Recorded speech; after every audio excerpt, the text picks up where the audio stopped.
Dear participants, now I would like to introduce the second keynote speaker of our conference, Professor Agnes Cheng. She is professor Now I would like to introduce the second keynote speaker of our conference, Professor Agnes. Professor Agnes is the Dale Looper Chair in Accounting in the Price College of Business at University of Oklahoma. She was a chair professor and the head of School of Accounting and Finance previously at the Hong Kong Polytechnic University. She obtained her PhD degree in accountancy from the University of Illinois. She has taught at University of Houston and Louisiana State University and visited University of Arkansas and Securities Exchange Commission as a visiting scholar. Her current research interest focuses on empirical financial accounting research. She has served on numerous editorial boards, including the Accounting Review and Contemporary Accounting Research. She is currently serving as editor for many important journals as Journal of Business, Finance and Accounting, Journal of Accounting, Auditing and Finance, Journal of International Accounting Research, and she is also an associate editor for Journal of Financial Stability, and she is a senior track editor for China Accounting and Finance Review.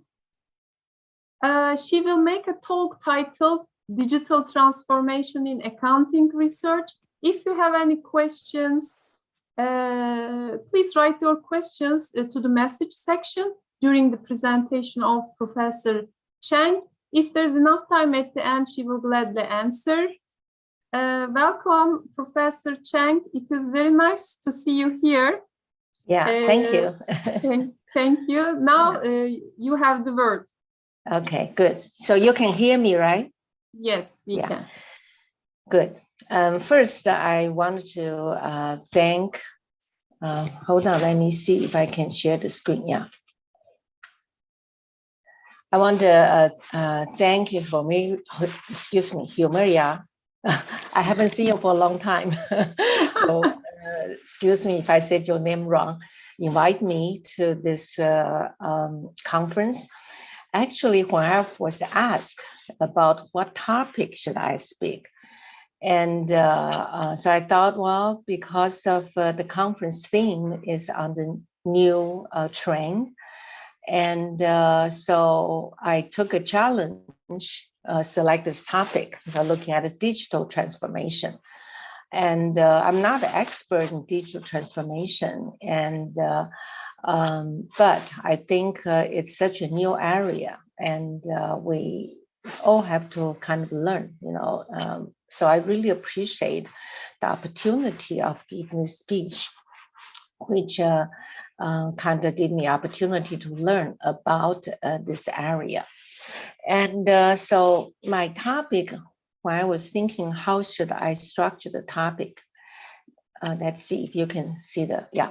So I'm thinking, because many of your members may not work as in the area of accounting in the capital market research. And that area is one of the mainstream, you know, in the US journals. And the reason is that the capital market value is like twice of the GDP in the US. And for Turkey, I think the capital market value is like 1/3 of the GDP. So maybe that's also one of the reasons, you know, that may not appear that important. And however, I thought since that is my expertise, so I like to focus kind of a talk about the accounting research first. And, you know, maybe your country will start to develop more, you know, in the capital market type of development. And then I will talk about some definitions of digital transformation techniques and discuss some examples of the accounting research. So first, I like to talk a framework of accounting research and what kind of research you're doing, what kind of class you're doing. A typical way of organize is something like this. You have financial accounting, managerial accounting, taxation, auditing, accounting information system, etc. And how do we do research? While we teach them, we also do research in this kind of area. And this is a good way to organize the research topic. However, this way of organizing mainly just give you, like some sort of topic title. So what I would like to show is try to bring in more relational, like between the stakeholders, parties, etc. Okay, so my next slide, I will try to identify a few research area relate to each part of the structure. And the framework will include the players and their interrelationship. And understanding such a framework and interrelationship that between corporation, the capital market, and stakeholders can be helpful to develop the research projects. And for today's talk, you may want to think how to add the aspect of digital transformation into the traditional research domains. And I apologize if you feel like what I'm going to talk, you already know. And since I do not quite have a full background of the audience, but maybe it's good as a review anyway for the concept. So in the research of accounting, so I will, again, as I say, identify research areas that at least I'm familiar with. Not necessarily comprehensive, but in this area, it's pretty, in my mind, it has like maybe covered the last topics in my talk today. Okay, so in the research of accounting information, and the core play starts from corporation that you all know. So at the beginning, the corporation raised money from owner and maybe the relatives and friends. And the manager will rely on internal reporting to manage the company. And this is what we teach students for the management accounting. But however, for the corporation to grow, it will need capital from outsiders. And two major capital sources are, will be the bank loan and the security markets. And of course, include the debt securities and equity securities. Okay, and let me see, I only have one computer, so I have to maybe, reduce the picture so I can see my own. And today is actually Thanksgiving holiday. Yesterday is Thanksgiving. And so I'm not at school. I'm actually in the area north of New York and with my kids. So not quite sure how the Wi-Fi will work, but if there's any problem, do let me know. No, it is working very well. There's no problem. We can hear you exactly. Thank you so much. You. Okay. And so you can see who will be the players, like shareholders and creditors, are very important. And to attract capital providers, then we need, the managers need to prepare very credible external financial reports. And for this, and in the old days, when FSB developed the standards, primary information users is like the shareholders. And however, now the debtors and also other stakeholders are also being focused for. So, but still, I will go through the traditional development of the accounting research. And in the I list the first area, which is the research area I start to work on, is the return earnings relationship, or so-called value relevance. And so to, as I say, the manager may need to prepare credible external financial reports for the users to make decision. And so the relationship between earnings figures and stock returns and has been research topics since decades. And so I think that is really the first type of research if a country or people needed to know, is to understand that, because after all, earnings is a bottom line number. All the standards are developed to try to generate one single earnings number or book value. And so I think if any of you are interested in working on this kind of research, the first one is to understand the relationship between the earnings and returns. Now that that I think my picture goes a little faster. To understand earnings return relationship, important theory is efficient market hypothesis, and also decision theory is very important. And so one important important theory is the principal agent problem. The security, price, reflect how shareholders perceive the information disclosed by the manager.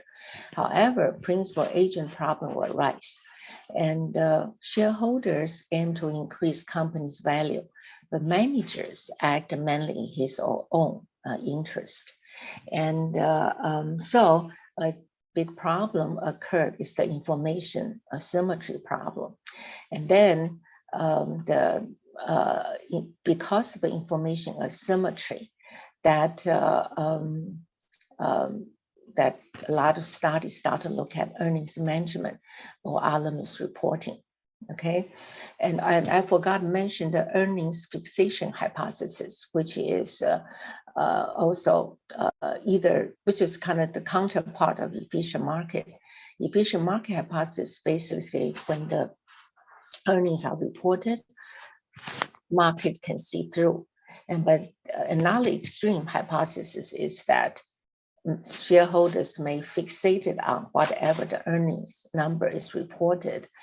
I think the current research, at least for the US, has been somewhere in between. Market somewhat efficient, but they also somewhat they fixated on the numbers being reported.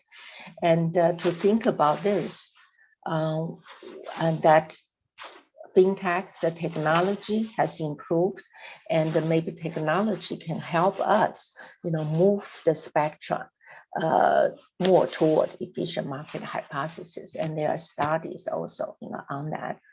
And then for the information asymmetry, and actually you will see some of the study I talked about it. It's like using machine learning or big data analysis also can reduce information asymmetry, no problem. And so I remember when we first talked about earnings management, that was in the mid-1990s. And I thought at that time, well, so many people work on that already, we don't need one more paper. But now it's more than 20 years, people still working on that. And also, I think after Enron, corporate governance become an important topic. And again, when the governance topic started to be popular, and many people, including me, think, oh, well, what to do? But now governance become even more and more important. And the ESG, for example, that some time ago that I have been wanting to work on it, and then my co-author said it's done. But now ESG become harder and harder. So fintech is another very important area, and the fintech is still at the beginning, and it's going to go on for a long time. So there's a lot of research need to be done and can be done. So next, what I want to talk about is how can we establish the credibility of the external reports? And so basically firm hire CPA as independent auditors to provide assurance of the financial reports. And but how good assurance is that we we do not know. The reason there's a problems potentially for the auditor and manager's relationship. So and also, even though external accounting report is audited, and the credibility of that may need the expert to analyze it. So the so financial analysts will also be helpful in terms of the market. So last paper look at the role of auditors and analysts. And but important concept is the conflict of interest as you COI represent. So auditor and is like an agent actually for the shareholders try to audit the external accounting report. But when they provide report, conflict of interest exists. Why? Because the auditor also provide consulting service to the managers for the company. And then so they make money by providing consulting. They also make money by audit. And I'm sure many of you, potentially look at this problem. How can we solve the conflict interest between that? And then from the shareholders point of view, financial analysts will provide information to the shareholders, but also there's conflict interest because financial analysts will benefit from investment bank. And so their forecasts may not be that neutral, can be biased toward the firm they invest in. And so now let's look into the manager's behavior. And theory is moral hazard. Moral hazard is a very important issue in the principal-agent relationship. And it actually occurs when information asymmetry exists.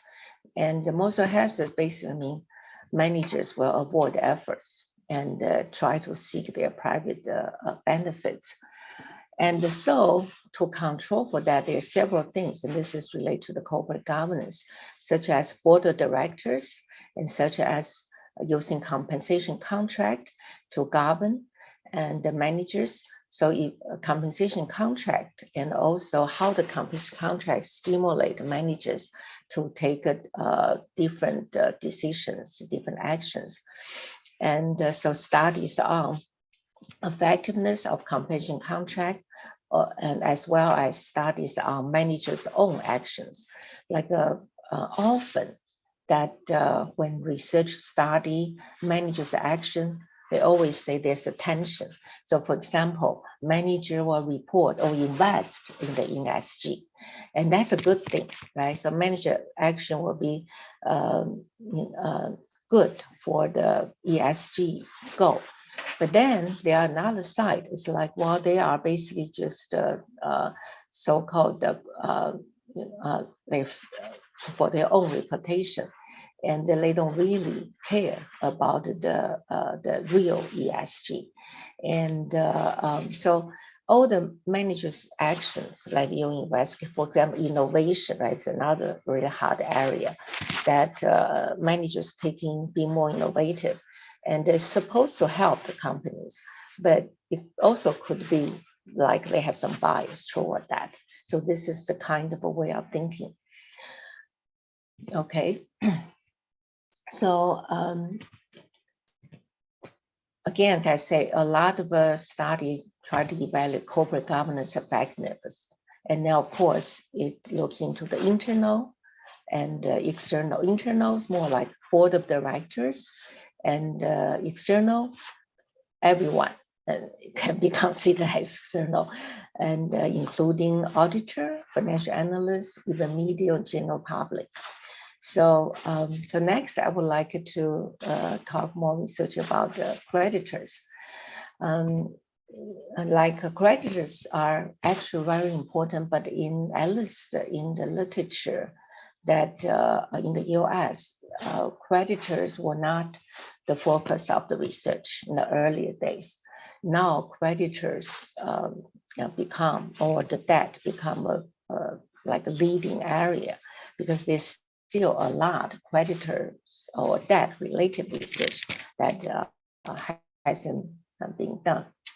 And so in terms of creditors, they also use information, but then because the purpose of shareholder credits are different, so there's a creditor needed to rely on rating agencies. So credit rating agencies, they will focus on evaluate debt risk. And so with the extra attention on public traded bonds, the reasons that bank, they have close relationship with the managers. But if the company issue the bonds, like public debt, so-called, and creditors are kind of far away from the managers, so how will they assess the company's risk? So credit rating agencies is one of the plays one important role. And they basically will evaluate the debt risk. However, that conflict of interest also exists. And because who pays those rating agencies? So again, especially after the Enron debacle, lots of research looking at the credit rating agents are not effective in protect creditors. And so next, so I have kind of revealed or mentioned very popular research in earlier days. And then that we are going to the stakeholders. Okay, of course, we already talk about auditors, financial analysts, but how about employees? So they are, and how about customers and suppliers? They are all very important for corporation business. And they study also, like they will refer financial reports to adjust the contract and business with the companies.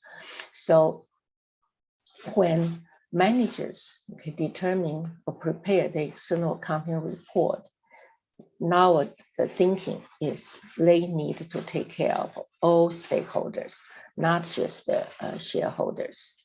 And because of that, all stakeholders also include the environment and how will they provide reports, because ESG reports a big thing, right, to let general publics know.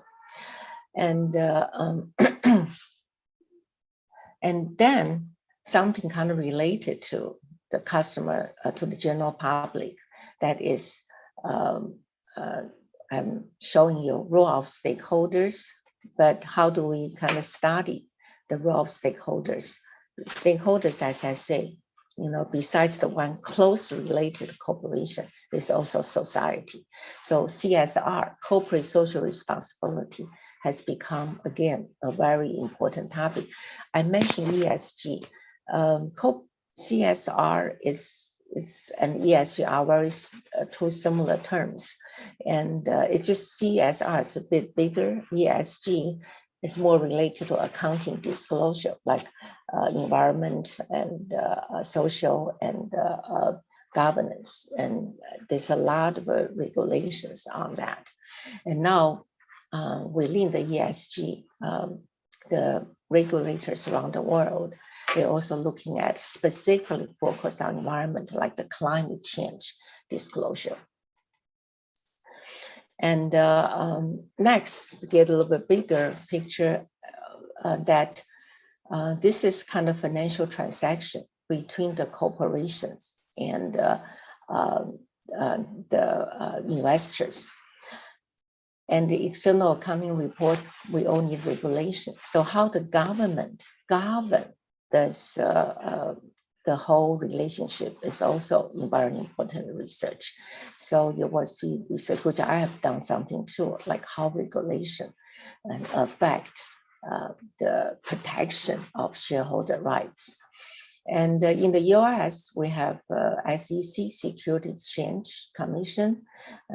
Actually, I worked there for a year, and also Financial Accounting Standard Board. So lots of study investigate that. And then studies look at whole economy become bigger and bigger, like macro factors has also been studied. And law, okay, specific regulation and how the common law and how does that affect the accounting standards developing or investors response, etc. So there are quite a few cross-disciplinary studies, and currently that actually I have done some, but it's not just current, already more than 10 some years, looking at how the social and behavior factors can affect the corporate company operation and investor behavior. And actually, when we talk about digital transformation, one thing that's very important is the social impact, the psychological factors, because we are facing change, and how people face change is an important topic.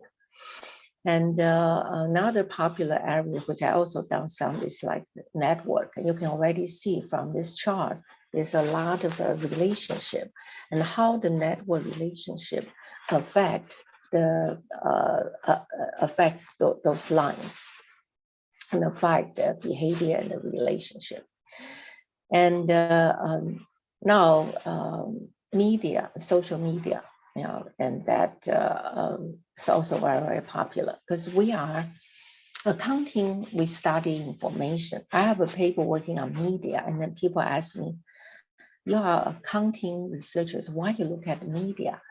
And media is information. So if you look at the bigger picture, that accounting should also pay attention to all the information that's related to a company. And so even I call cross-discipline, but in my mind, that if you think of bigger accounting with big data, we actually need to know what's the information out there available for us. And now we get to technology, and it's very important. This is what I'm going to talk about a little bit more today. And I also do some international studies like comparison, and also single country, like China mainly.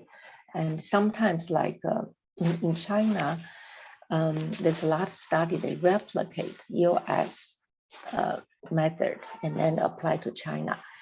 I actually feel like those things are good because of single country analysis that can help us understand the differences between the US and you know, the single country itself.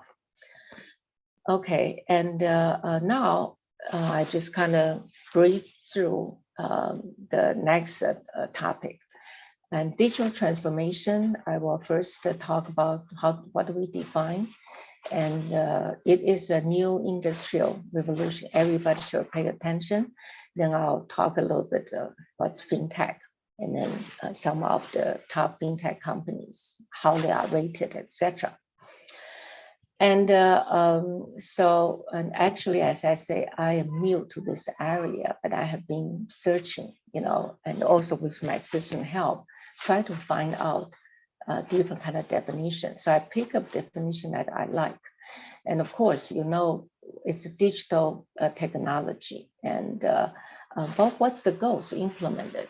Because the technology can help improve efficiency and can help improve firm value, and also develop innovation, and which can help companies that to survive in the long term.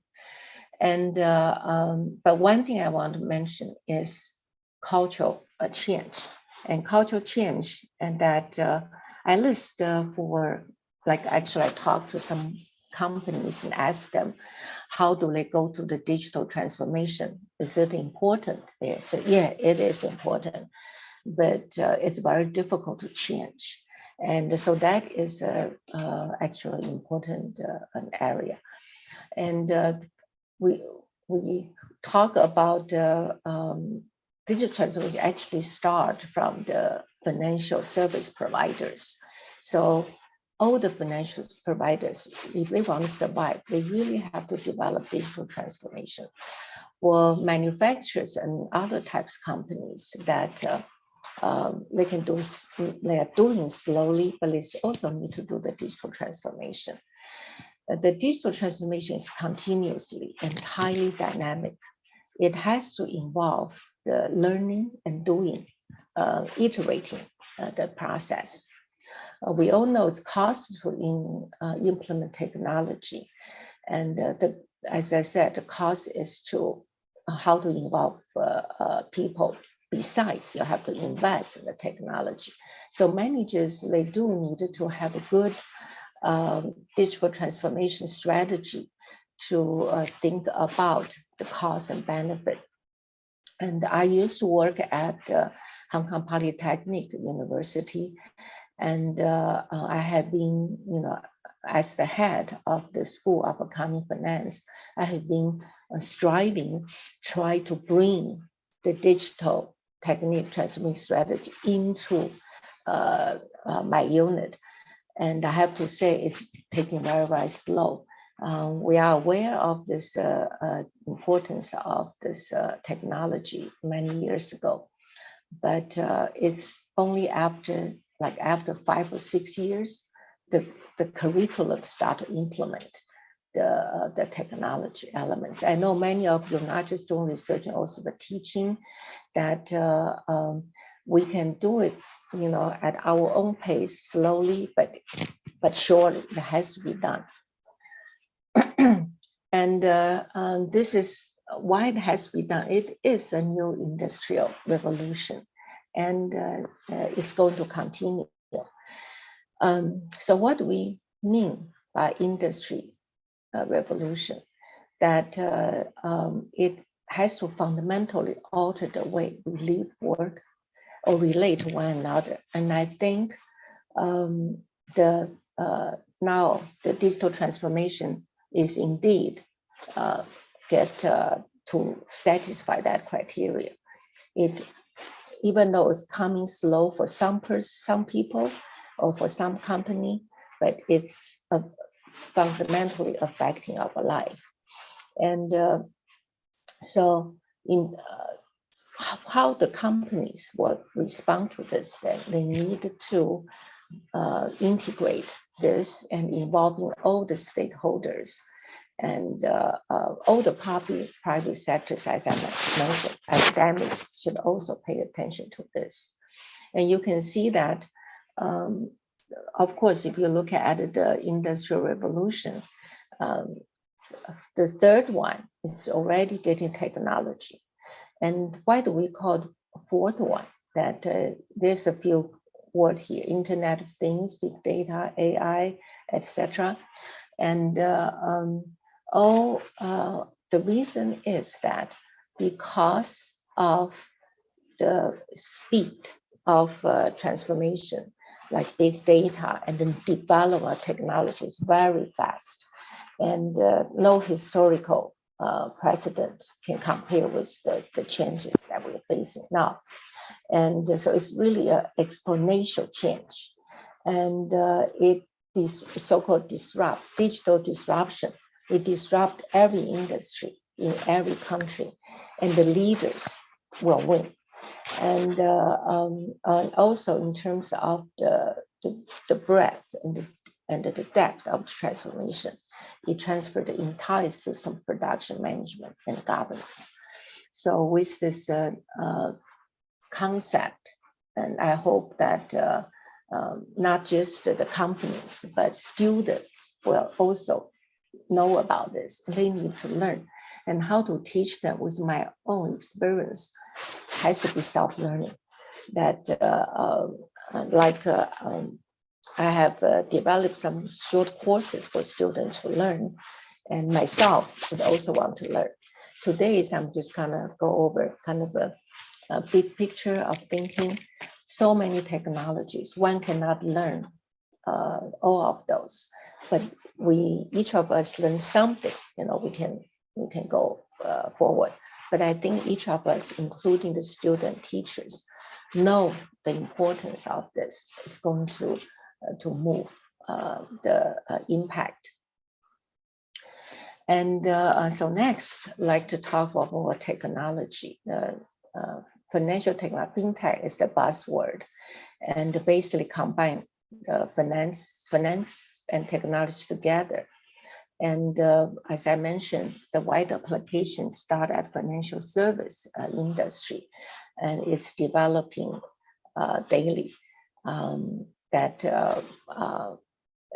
they develop new machine learning algorithm, implement of blockchain, and keep data sciences to help us to improve.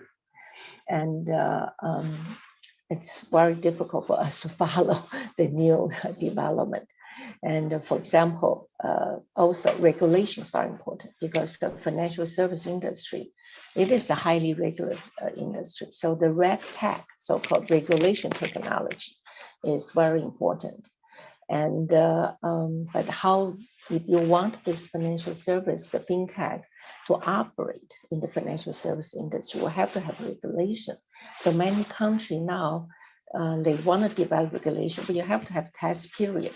So these concepts, like they use a sandbox setting, and to get the experiment companies to join, and then regulators respond to try to improve the development of regulation. I always thought of, that application technology to accounting process is highly needed also. And I try to promote this word like accounting technology. And but so far it's not popular yet. If you search on the web, account tech is something else. But we are accounting researchers and teachers. We need to think about accounting technology. One very important technology a company has been developed is called RPA, robotic process automation. And I talked with one of the big 4 firms in Hong Kong, and they say that any student know about this, they will find jobs right away. So, our accounting student really need to, learn about all this. And that I would like to look at a little bit about a report, from CD Insights on the top fintech companies of 2021. And that how do they select those companies? They actually, from a pool of more than 17,000 companies, and they develop their own score called mosaic scores, like 4 N's. So they have to be kind of technology firms. They also look at the news and how the news talk about this company. They look at how healthy the industry is, and how, of course, financial health. And the most important one they actually look at is also who are the leaders of the company, who are the funding and management team. And if they have really good technical background, and they get a high score. So I mentioned this is like, if you want to do research on how fintech affect the company's performance, and this will be good companies to select, to evaluate. And so next, that I would like to talk a technology in digital age. I mean, you have seen a lot of keyword, say like Internet of Things, blockchain, all sorts of things. And just to have a higher level to think that we organize, at least at my previous school, we try to think of in terms of ABCD, artificial intelligence, blockchain, cloud computing. Those are kind of technology. And then specifically relate to accounting research is data analytics, not just accounting research, accounting process, accounting work, but the data analytics actually is enhanced by AI, blockchain, and cloud computing. So on the data analytic from the AI, that very important, and you can see a lot of research and also companies, they are looking into the machine learning and the natural language processing. Okay, so I'm not going to go through this detailed ABCD. I think I can share with you the slides later. You can look at it because the time is running short. And I just want to mention this, like their study investigate that of how do companies, okay, improve their AI. And they basically acquire technology startups, they merge. And you can see Apple bought many, followed by Google, Microsoft, Facebook, and Amazon. And then you can see their market value. You know, Apple's also leading. And in terms of this slide, because I got from the web, they compare with the friends. And if you add this top 5, okay, this is like a big 5. It goes to about like 7.5 trillion. And that is almost like 20% of US capital market value. US capital market value is about 40.7 trillion. Now get 48.6 trillion in 2021.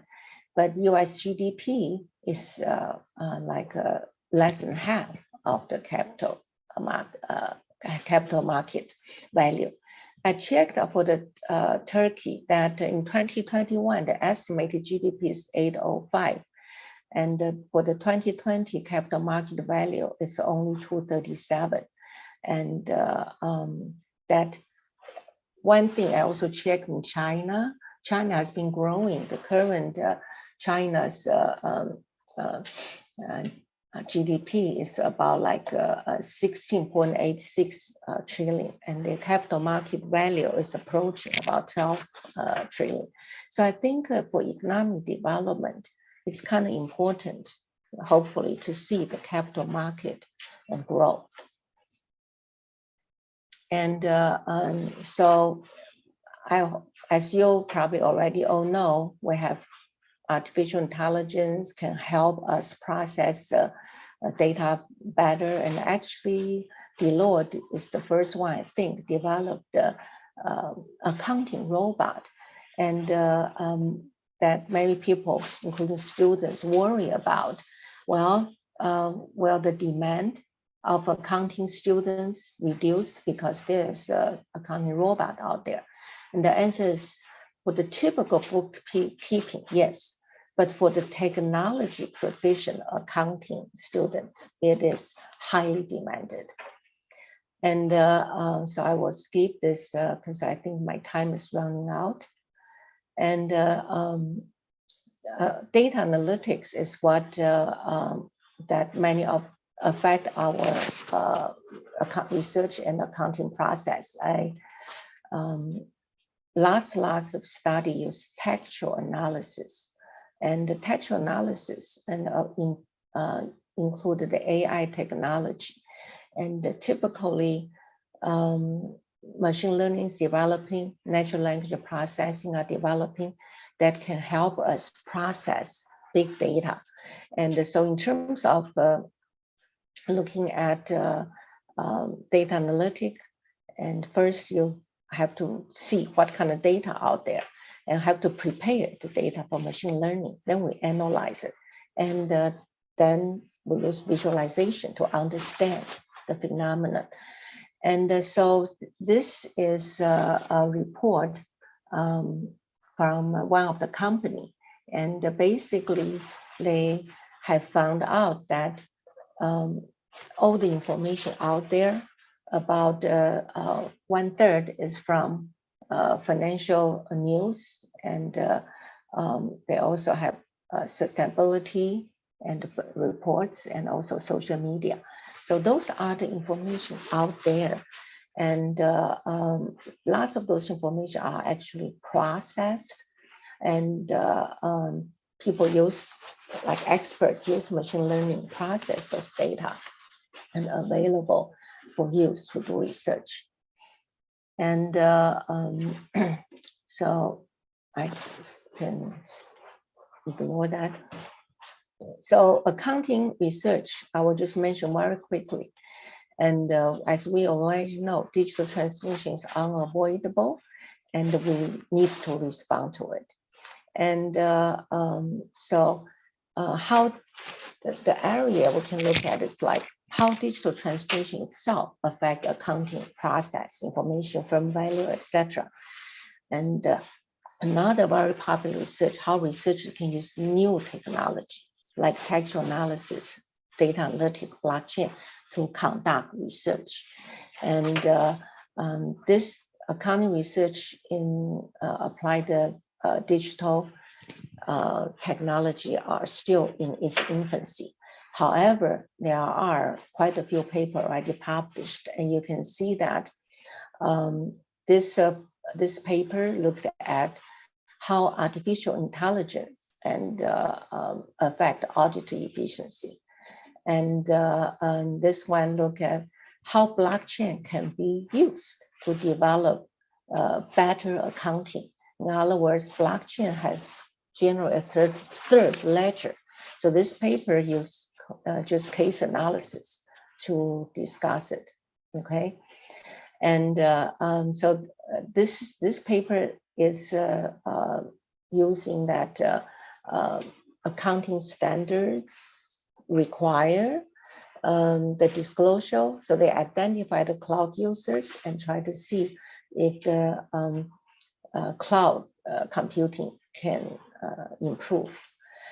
And this paper published Accounting Horizons is an opinion piece worth reading. And in terms of machine learning, there's a lot going on because computer science is still developing it. So accounting kind of borrow their method and try to apply, try to improve. And so I just list a couple here. And and this paper is just a case study. And I feel like for research in Turkey, that even though I have presented a lot of this capital market research, but this type of case analysis or conceptual piece actually works better at the beginning stage. And when I try to look at a so-called top journals publication, many of those basically is just try to tell us there's some sort of relation. Basically just say machine learning is good, okay, improve audit quality, improve information. But how does it really improve? That it's a black box to many of accounting researchers. So I think this case, like you have to go to information systems or computer science type, but this use a accounting case study and then show how do we apply NLP. Okay, so and I have listed a lot of research areas, and you can see that many papers actually looking at research on that from the digital age because of financial service. Okay, borrowing money is one of the leading needs. That's why we have quite a few research, on that area. And misreporting, earnings management, or misreporting that people also use machine learning try to investigate. That's several papers already. And social media use textual analysis and look at regulation, again, textual analysis to study how the like basically try to figure out the text part, rather so-called qualitative part, rather than the quantitative part. Okay, so I think maybe my time is up. Is that correct? Yes. Okay. Time's up, but if you need, you can continue 5 minutes more. Okay, so in that case, I'll just finish the slides here. And so there are quite a few studies, but you can see it's all relatively new. They investigate the effect of technology on different things, as I mentioned, and audit, and they use the how the technology, affected the news that actually from the information providers, and also affect technology on stock return, firm performance, and like this paper looks at pretty innovative, looks at blockchain, and also that this paper look at the disclosures. Many accounting paper look at disclosures using textual analysis and try to figure out the tone, but more and more looking at not just the tone, for example, topics that disclosure include, and also like a similarity and comparability by looking at the words. So all of those, in other words, any area that you are interested, that you can always apply textual analysis or machine learning to continue. So this is just a page from my previous one, and just kind of give you thinking, like how do we implement fintech into each area? So this is the type of research I do, and maybe you can identify what type of research that you're interested in doing, and then think about how do we affect fintech into that area. And so, for example, if you wanted to say look at the role of stakeholders, think about those theory also. Like think about, can fintech improve to improve the applicability of the, for example, if you hypothesis or mitigate information asymmetry, mitigate moral hazard, applying those. So I think I did it kind of quickly, and I want to thank my assistant who have helped me getting the information from the web. You can also do yourself, but I just kind of did a little bit for you. Okay, so I'm going to stop sharing. Thank you very much, Professor Cheng. Any questions do you have? Okay, Mehmet Hocam buyurun. Yeah, I see one from the chat, which the first three are not English and Turkish, I don't understand, but the last one, how do you think energy, water scarcity, and climate change will affect all this fast tech advancement? For example, crypto's use of extreme amount of electricity. I do agree. So people kind of criticize about the use of the electricity by cryptocurrency. And then if it's getting to an unbearable level, government will want to come in and interfere the development of that. And there are the technology, or so-called this green technology. That is, how can we use technology to improve the green, for the world? And that how can we use, for example, technology to evaluate firms that say firms disclosure, because we talk about the greenwashing. Okay, managers, they may disclose their ESG, but or disclose the investment for climate change to dealing with that. But is it greenwashing? In other words, is it real? Then we can use the machine learning, try to evaluate that. Nowadays, the reasons that we call this industry revolution is because the computing power is actually much cheaper. It's fast, okay? And because fast, it will use less energy. of course, not the cryptocurrency. And so all the technology can help in that ground. Yeah. So, thank you. Thank you for your answer. Thank you. Thank you. Buyurun Mehmet Hocam. Answering. Buyurun. Thank you for your nice presentation. I would like to ask a question, Agnes, about the future of accounting and auditing professions. Yeah. By considering the recent technological developments. Yeah. It will survive, do you think? Yeah. Thank you. Thank you for the question. I think all the big auditing firms, they are developing technology. They and that they I remember many years ago they already started hire technology proficient people, and American Accounting Association starting like 10 years ago, they organized big so-called big data, and how do we use the big data? And so I see the accountants from the firms, they already say, we really need, they show that what they could have hired are people from computer science. And then they said, we need an accounting student can help us, okay, to apply, not really like they should develop the computer skills in terms of improve, right, the algorithm, because we really need computer science people to help.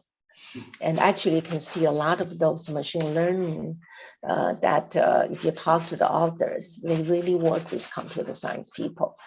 But how do you apply those technology is very important.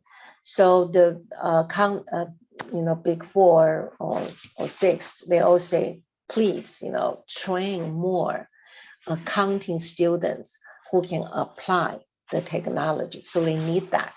And I have mentioned accounting process. I mean, a company, they are professional, I should say, commercial company developing methodology to use. And students need to kind of learn that. I mentioned one like RPA, like robotic automation. It's people develop the program and try to apply that to accounting process. And my friend working in Deloitte told me that they have to train their own accounting students, graduates working for them. And then once they trained, all the other companies hire them away, paying more salary. So we are working, with the big 4 firms that train our own accounting students, that they, can learn about all the technology. So to help the accounting profession. So I think educator plays a very important role. I was invited by a Hong Kong government organized like a FinTech roundtable. And we have many professionals that keep talk about, sophisticated technology, all kinds of things they need. And then when we talk about education, and what is the need? The need is that we really need people can apply the technology to the domain area, especially accounting and finance. And that's in great need. And I will be talking about in Hong Kong. And so accounting students, we have an important role, okay, to try to do, to learn about this. But I also know, like for teachers, try to learn of those takes time. So we have to think about, again, like we should have digital transformation strategy. I think ourselves and our department or our university can think of some digital transformation technology to educate the students. And so then can help the accounting and auditing profession. Yeah.